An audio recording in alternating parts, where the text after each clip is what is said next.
Hello बच्चों, आइए प्रश्न को देखते हैं। प्रश्न दिया गया हमें सरल रेखा 3x प्लस में 5y बराबर 8 के लंबवत रेखा की परिवता ज्ञात कीजिए। बच्चों इस प्रश्न की जो हमारी मुख्य अवधारणा है वो क्या बनती है?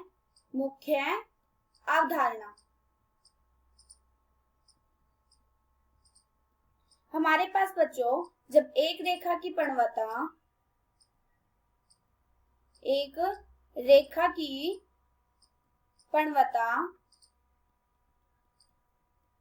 m1 हो और दूसरी रेखा की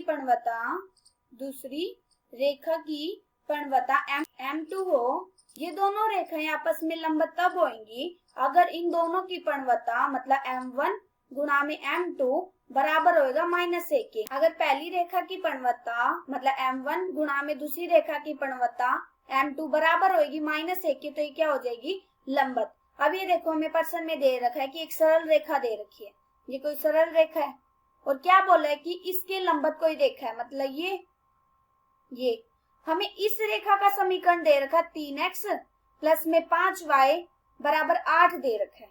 अब ये देखो हमें क्या निकालना है?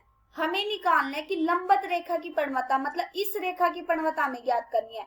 इस रेखा की परिवता मान लेते हैं m1 और इस रेखा की परिवता मान लेते हैं m2। हमें m2 निकाल, तो हम कैसे निकालेंगे m2? अब ये देखो हमें क्या समीकरण दे रखा है?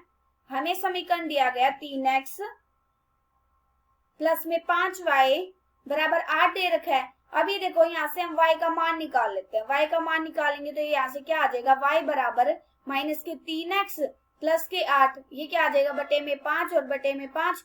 क्यों? ये देखो 5 हमारा किस में है? गुणा में, दूसरी तरफ भेजेंगे तो भाग में हो जाएगा। अब हम इस रेखा की तुलना किससे करेंगे? जो हमारी रेखा की परिवता का रूप होता है वो क्या होता है? y बराबर mx प्लस में c होता है। जब हम इस समीकरण की तुलना इस समीकरण से करेंगे, रेखा की परिवता के रूप से करेंगे, तो यहाँ से हमारा m1 ज्ञात हो जाएगा। यहाँ से हमारा m1 कितना आ जाएगा? m1 बराबर आ जाएगा -3 बटे में 5, c आ जाएगा हमारा 8 बटे में 5। अब ये देखो हमारा m1 ज्ञात हो गया। क्या करेंगे? हम यहाँ पे m1 का मान लगा देंगे, इसका नाम रख देते हैं हमारा समीकरण नंबर 1 और हम यहाँ पे m1 का मान लगाएंगे तो यहाँ से हमारा m2 निकल जाएगा। अब ये देखो हमारा m1 कितना निकला है? हमारा m1, ये देखो m1 गुणा में m2 बराबर होता है -1 के। यहाँ पर हम m1 का मान लगाएंगे। m1 का मान हमारा कितना निकला है?